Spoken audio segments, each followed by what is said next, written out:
নমস্কার বন্ধুরা, welcome back to my channel regular short. তো আজকে আরেকটা ফ্রেশ ভিডিও নিয়ে তোমাদের সামনে আমি উপস্থিত হয়েছি। তো আজকের তোমরা থাম্বনেল দেখে বুঝেই যাচ্ছ, ইতিমধ্যেই বুঝে গেছো যে আজকে কি হবে, কিসের ক্লাস হবে। তো আজকে প্রশ্নোত্তরে ইতিহাস। তো আজকে আমি 30+ কোশ্চেন এবং আনসার নিয়ে আলোচনা করব। তো প্রশ্নগুলি দেখা যাক। আজকের প্রথম প্রশ্ন, নর্ডিক জাতি কাদের বলা হয়? তো আর্য জাতিকে নর্ডিক জাতি বলা হতো। এখানে র্যাপটা উঠেনি। আইহোল লিপি কার লেখা? আইহোল লিপি লেখা রবি কীর্তির। নেক্সট, জৈন ধর্মের প্রচারক বা প্রবর্তক কে ছিলেন? মহাবীর। আমরা জানি যে জৈন ধর্মের তীর্থাঙ্কর ছিলেন, সেই তীর্থাঙ্করের সর্বশেষ তীর্থাঙ্কর উনি ছিলেন মহাবীর। তো মহাবীরই জৈন ধর্মটাকে প্রচার করেন বিশেষ আকারে। নেক্সট, বিশ্বের প্রাচীন গ্রন্থ কোনটি? ঋগ্বেদ সংহিতা হলো বিশ্বের প্রাচীন গ্রন্থ। নেক্সট, নন্দ বংশের প্রতিষ্ঠাতা কে? মহাপদ্মনন্দ। নেক্সট, মৌর্য বংশের প্রতিষ্ঠাতা কে? তো যিনি মৌর্য বংশ প্রতিষ্ঠা করেছেন তিনি হলেন চন্দ্রগুপ্ত মৌর্য। নেক্সট, কনিষ্কের রাজধানী কোথায় ছিলেন? পুরুষপুর বা পেশোয়ারে ছিল কনিষ্কের রাজধানী। ভারতের নেপোলিয়ন কাকে বলা হয়? তো ভারতের নেপোলিয়ন বলা হয় সমুদ্রগুপ্তকে। নেক্সট, বিম্বিসার কোন বংশের সন্তান? অশোক বংশের সন্তান ছিলেন বিম্বিসার। তোরমানের পুত্র ছিলেন মিহির কোল। নেক্সট, শিলাদিত্য উপাধি কে গ্রহণ করেন? তো শিলাদিত্য উপাধি গ্রহণ করেন হর্ষবর্ধন। তরাইনের প্রথম যুদ্ধ কত সালে হয়? 1191 সালে। নেক্সট, মোহাম্মদ ঘুরি কত সালে মারা যান? তো 1206 সালে মোহাম্মদ ঘুরি মারা যান। নেক্সট, মোগল সাম্রাজ্যের প্রতিষ্ঠাতা কে? মোগল সাম্রাজ্যের প্রতিষ্ঠাতা ছিলেন বাবর, মানে আকবরের দাদু ছিলেন বাবর, হুমায়ুনের বাবা ছিলেন বাবর।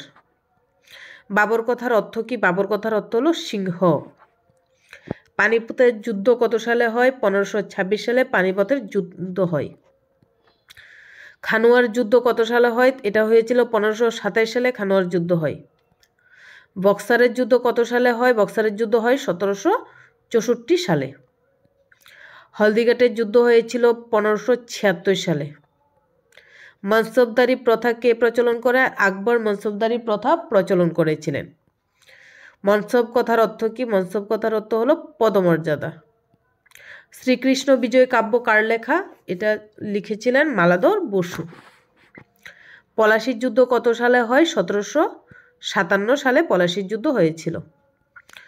দস্তক কি? দস্তক একটা ব্যবসা বাণিজ্যের ছাড়পত্র দেওয়া হতো। ব্যবসা বাণিজ্য করতে গেলে যে ছাড়পত্র দেওয়া হতো সেটাকে বলা হতো দস্তক। নেক্সট, তৃতীয় পানিপথের যুদ্ধ কবে হয়? 1761 সালে তৃতীয় পানিপথের যুদ্ধ হয়েছিল। পুরবন্দরের সন্ধি কত সালে হয়? পুরন্দরের সন্ধি হয়েছিল 1776 সালে। পুরন্দরে হবে, পুরবন্দর না। পুরন্দরের সন্ধি 1776 সালে।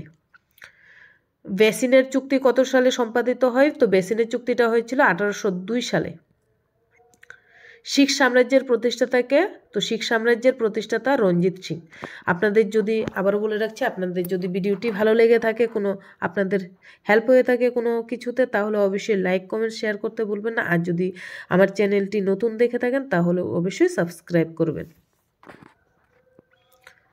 নেক্সট, অধীনস্থমূলক মিত্রতা কে চালু করেন? অধীনস্থমূলক মিত্রতা চালু করেন লর্ড ওয়েলেসলি। নেক্সট, পল্লব বংশের শেষ রাজা ছিলেন প্রথম নরবর্মন, সিংহবর্মন। হর্ষচরিত্র কার লেখা? হর্ষচরিত্র লিখেছিলেন Banabhatta.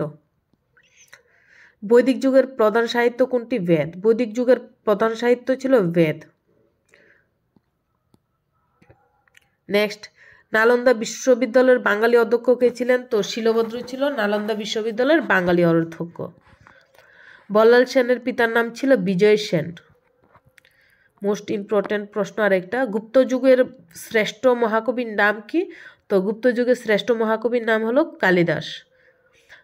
Thank you so much ভিডিওটি লাস্ট পর্যন্ত দেখার জন্য। আবারও বলে রাখছি, ভিডিওটি যদি আপনাদের কোনো উপকারে এসে থাকে তাহলে লাইক কমেন্ট শেয়ার করতে ভুলবেন না। আর যদি আপনি পেজে নতুন হয়ে থাকেন তো অবশ্যই থ্যাংক ইউ, ধন্যবাদ অসংখ্য আপনাদেরকে ভিডিওটি শেষ পর্যন্ত দেখার জন্য।